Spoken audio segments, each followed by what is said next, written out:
नमस्कार, मैं हूं आपके साथ आयुषी गुप्ता। ईरान और इजरायल के बीच बढ़ता सैन्य तनाव वैश्विक अर्थव्यवस्था के लिए एक बड़ा संकट बन गया है।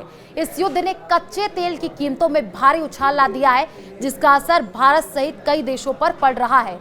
23 जून 2025 तक अंतर्राष्ट्रीय तेल बाजार में ब्रेंट क्रूड की कीमतें $81.40 प्रति बैरल तक पहुंच गई। हालांकि बाद में ये $78-79 के बीच स्थिर हुई है। ईरान और इजरायल के बीच तनाव 2024 में शुरू हुआ और 2025 में ये पूर्ण युद्ध में बदल गया। जून 2025 में इजरायल ने ईरान के सैन्य और परमाणु ठिकानों पर मिसाइल हमले किए, जिसके जवाब में ईरान ने भी इजरायल पर हमले तेज कर दिए। अमेरिका ने भी ईरान के 3 परमाणु ठिकानों फोर्डो, नताज और इस्फहान पर हवाई हमले किए, जिससे मध्य पूर्व में स्थिति और जटिल हो गई है। ईरान के सुप्रीम लीडर अयतुल्ला खोमेनी ने अमेरिका को चेतावनी दी कि अगर उसने हस्तक्षेप किया तो अंजाम बुरा होगा। इस युद्ध का सबसे बड़ा खतरा है होर्मुज जलसर का बंद होना, जिसे विश्व का 20 से 30% कच्चा तेल गुजरता है। ईरान ने इस जलमार्ग को बंद करने की धमकी दी है, जिससे तेल आपूर्ति में भारी रुकावट की आशंका है। पिछले कुछ दिनों में कच्चे तेल की कीमतों में तेजी देखी गई है। 13 जून 2025 इजरायल के हमले के बाद ब्रेंट क्रूड $73.96 प्रति बैरल तक पहुंचा, जो जनवरी 2025 के बाद सबसे अधिक है। 16 जून 2025 कीमतें $78.50 प्रति बैरल तक गई, जिसमें 10% की बढ़ोतरी दर्ज की गई है। 23 जून 2025 कीमतें $81.40 तक पहुंची, लेकिन बाद में $78-79 पर स्थिर हुई। भारतीय कच्चे तेल इंडियन बास्केट की कीमत मई 2025 में $64.04 थी, जो 19 जून 2025 तक $77.72 हो गई, यानी 21.36% की ये वृद्धि हुई है।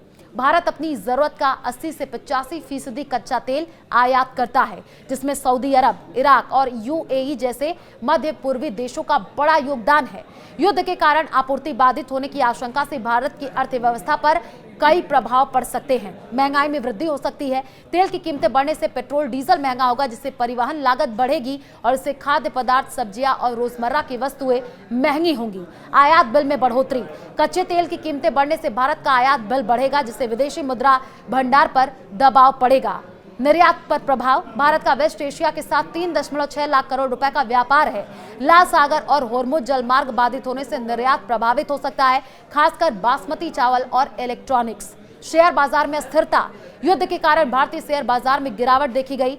निफ्टी और सेंसेक्स में 1% से अधिक की कमी आई और तेल विपणन कंपनी जैसे बीपीसीएल, एचपीसीएल के शेयरों में 3% की गिरावट दर्ज की गई है। केंद्रीय पेट्रोलियम मंत्री हरदीप सिंह पुरी ने आश्वासन दिया है, भारत के पास पर्याप्त तेल भंडार है। उन्होंने कहा कि भारत प्रतिदिन 5.5 बिलियन बैरल तेल खपत करता है, जिसमें 1.52 मिलियन बैरल होर्मुज जलमार्ग से आता है। सरकार वैकल्पिक मार्ग और आपूर्तिकर्ताओं से संपर्क में है। तेल कंपनियों के पास 3 सप्ताह तक का स्टॉक है।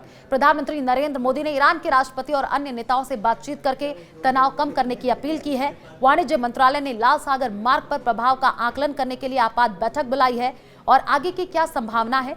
विशेषज्ञों का यह मानना है कि अगर युद्ध सीमित रहा और होर्मुज जलमार्ग खुला रहा तो कीमतें $70 से $75 तक नीचे आ सकती हैं। हालांकि अगर तनाव बढ़ा और आपूर्ति बाधित हुई तो कीमतें $100 से अधिक हो सकती हैं। कुछ विश्लेषकों का यह कहना है कि ईरान और इजरायल दोनों युद्ध को लंबा नहीं खींचना चाहेंगे, क्योंकि इससे दोनों देशों को भारी नुकसान होगा। फिर भी अमेरिका की भागीदारी ने स्थिति को अनिश्चित बना दिया है। ईरान इजरायल युद्ध ने कच्चे तेल की कीमतों को बढ़ाकर वैश्विक और भारतीय अर्थव्यवस्था के लिए चुनौतियां खड़ा कर दी हैं। भारत सरकार स्थिति पर नजर रखी हुई है और वैकल्पिक उपायों पर काम कर रही है। आम नागरिकों को पेट्रोल, डीजल और रोजमर्रा की वस्तुओं की कीमतों में बढ़ोतरी के लिए तैयार रहना चाहिए। अंतर्राष्ट्रीय समुदाय शांति स्थापित करने की कोशिश कर रहा है, लेकिन फिलहाल स्थिति तनावपूर्ण बनी हुई है।